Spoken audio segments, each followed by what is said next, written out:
Hi everyone, let's continue to discuss the French defense from Black's point of view. In this video we're going to learn a very interesting way to play against the King's Indian attack. Now the King's Indian attack is a system opening that White can try against almost any opening Black plays, but I think it's most effective to play the King's Indian attack against the French defense. And it's an opening that Bobby Fischer used to play a lot. So it occurs after e4, e6, and then the unusual move d3. So White holds that pawn back, doesn't place it in the center. That pawn supports the pawn on e4. And what White is going to do in this opening is a standard scheme of development, which will include knight to d2, g3, bishop to g2, knight f3, and short castles. That's the ideal setup for White. That's what he's going for in the King's Indian attack. Now, I'm going to follow a recommendation here by GM Simon Williams and not go for the main line against this attack. And the reason we're going to avoid the main line is because we don't want to face a kingside attack, which is what White is going to launch after he sets up his pieces. We'd rather be the ones attacking. But let's have a look at the main line before we get to Simon Williams' recommendation. So this is what we're trying to avoid. The main line starts with d5. Now Black is threatening to take the pawn on e4, and if White recaptures with the pawn, Black can take the queens off the board, and because of that, White normally plays knight to d2 to shelter his queen so that he can take back with the pawn and not worry about a queen trade. Well, Black doesn't normally take the pawn. He continues with normal developing moves like c5. White continues with his development scheme. Black puts his pieces on the natural squares. Both sides castle kingside. And now normally e5 is played at some point, and this drives the knight away from the king side, gains more space on that side of the board. White would follow it up with rook to e1 to protect his e-pawn.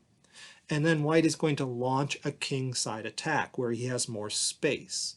And our pawns are sitting over on the queen side. Our pieces are on the queen side, rather, on the right side of the pawn chain here. So we don't want to face this attack. And because of that, we're going to try something different than d5 on the second move. We're going to play the interesting move c5. Now, the reason we play c5 is to control the d4 square. I mean, after all, White is playing rather timidly here by pushing the pawn only one square forward. He's not controlling d4, so we're going to control it. In fact, in our opening, what we're going to strive to do is dominate the dark squares. We're going to try to develop our pieces and our pawns to control all the important dark squares. So this is a dark square strategy. Let's have a look at some normal developing moves here. Knight f3, knight c6, that controls the dark squares in the center. White would probably continue by fianchettoing the bishop or putting the knight on d2. There's different move orders possible, but White's going for the normal King's Indian attack setup. And we do want to fianchetto our bishop at some point, and we also want to get the knight to e7 so it's not in the way of our bishop. But we have to do this in the right order. We don't want to play g6 here because that gives White the option of bishop to g5 hitting the queen. And if we block it with knight ge7, then he can put the bishop on f6 and stop us from fianchettoing.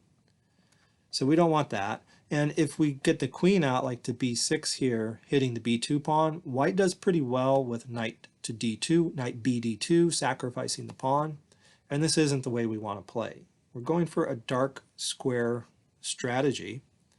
So we're going to play knight ge7 before we fianchetto our bishop on the king side, so we don't have to worry about that bishop to g5 hitting our queen. White would probably complete the fianchetto. We can play g6, Okay, white can castle. We'll complete our fianchetto.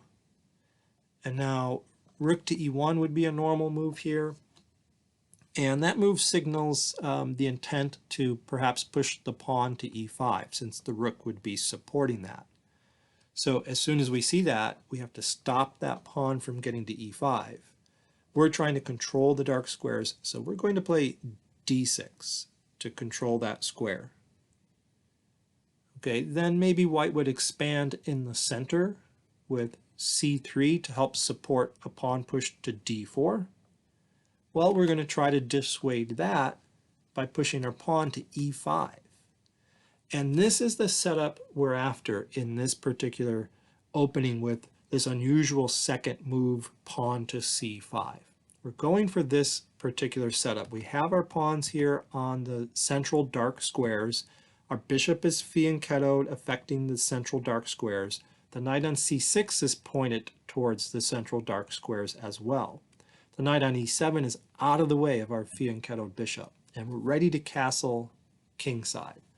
So this is the setup we're going to go after in the King's Indian attack. Now let's look at a few continuations from here and talk about what's our next step in the plan after we achieve this setup. Well, our plan has to be at some point to make a pawn break. There are two possible pawn breaks in the position, either d5 or f5. Now, I think we're going to normally prefer f5 as our pawn break, but if circumstances, dictate that we should be playing d5, then we'll do that instead.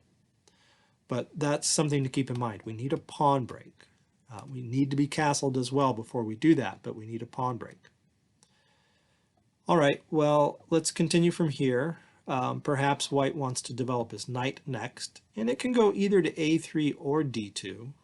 And there are grandmaster games in the database with both of those moves. Let's take a look at a game that went knight a3. Okay, well, black castled, and white put his bishop on e3. And now black wants to go for this f5 pawn break, but it doesn't really work here. And when you do play f5, you have to watch out for the light square diagonal that you're weakening, a2 to g8. And f5 is not a good move there because of queen to b3 check. And that forces the king to the corner, and white follows it up with knight to g5. And that knight is hitting some important light squares here. And so we don't want this to occur. So we're not ready for f5 yet because of that combination of moves you have to watch out for. All right, so instead, there's a couple moves you can make here. You can prepare f5 by playing h6 first, and that way you'll keep the knight off of the g5 square. So you can allow that check as long as white isn't able to follow it up with knight to g5. So you can play h6 here, but the game I'm following went b6. Now b6 is a sensible move too, because it supports c5, and it allows the possible pawn break to d5, because if black wants to play d5, then this pawn needs some support. We can't let it be taken. So that is a preparation for that particular pawn break. But even more than that, sometimes this pawn needs additional support anyway, with white coming to d4 in the future, expanding in the center, attacking that c5 pawn. b6 is just useful to support that c5 pawn. So it's a good move. White followed up with queen to d2. And now that the queen cannot come to the b3 square anymore and harass our king on that diagonal, black decided it was time for the f5 pawn break. Okay, so after f5, white wanted to trade dark squared bishops here, removing a defender here of our king side. But black ended up playing f4, breaking the contact between the queen and the bishop. And that's often what you play after f5. You sometimes push that pawn to f4. So white traded bishops, and black's plan here is to expand with h6 and g5, and to get this knight behind the pawns on the g6 square. So it doesn't look like a normal King's Indian attack. In fact, it looks more to me like black is the one attacking on the king side. So I think this was a very successful opening for black in this game. Let's go back and look at some deviations. In this position, instead of queen to d2, there was another game, and there's another major option of pushing the pawn to d4, just following through with the central expansion. In that case, anytime you see the pawn coming to d4, the standard response is to take it with the e-pawn. And the reason you take it with the e-pawn is because you want to increase the scope of the dark squared bishop. So you want more mobility with that bishop.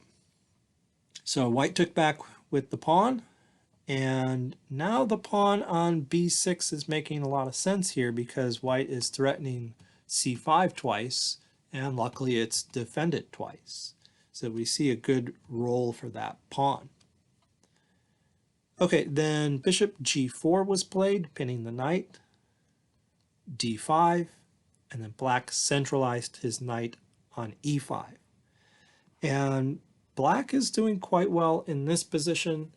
Black can even try pushing the pawn to f5 and getting in that pawn break next. So I think, again, this was a successful opening for black. Let's go back a little further. Okay, here I mentioned there are two different knight moves you can make. Let's look at the other one. Let's follow a game that went knight b d2. Okay, well, black's plan here is pretty much the same as it was under knight a3. Black wants to get castled. He wants to get in the f5 pawn break. Let's see how he does it.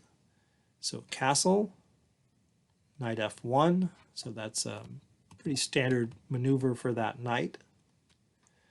Now, h6 was played, and remember why. That's to keep this knight off of g5, so that if black gets in the f5 pawn break, then this queen move to b3, this check, will not be so devastating. The king can even hide on the h7 square, supporting this pawn further.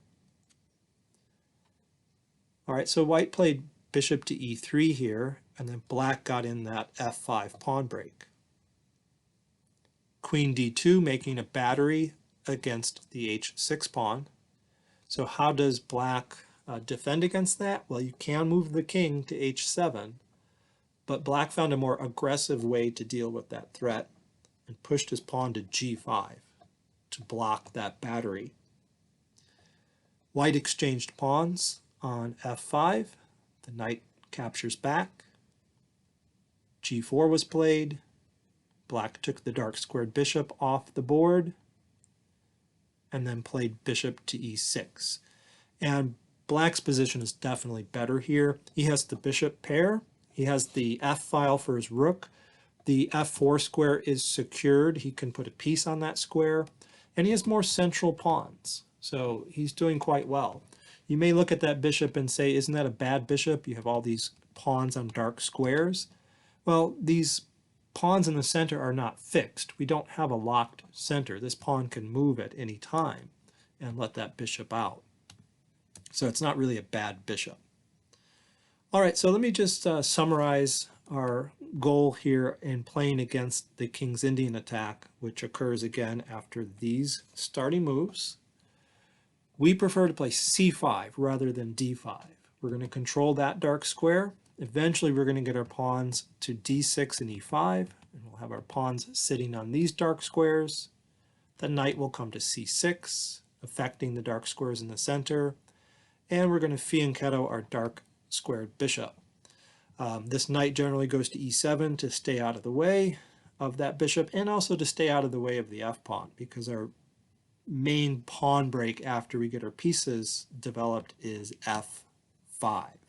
So that is the plan, and I think it's a good one. I think it's a way to take control of the opening, and it's not a very popular way to play. I think d5 outnumbers c5 something like 4-1 in the database, so your opponent probably won't be as prepared for this move c5, and you know all the plans involved. All right, thanks for watching.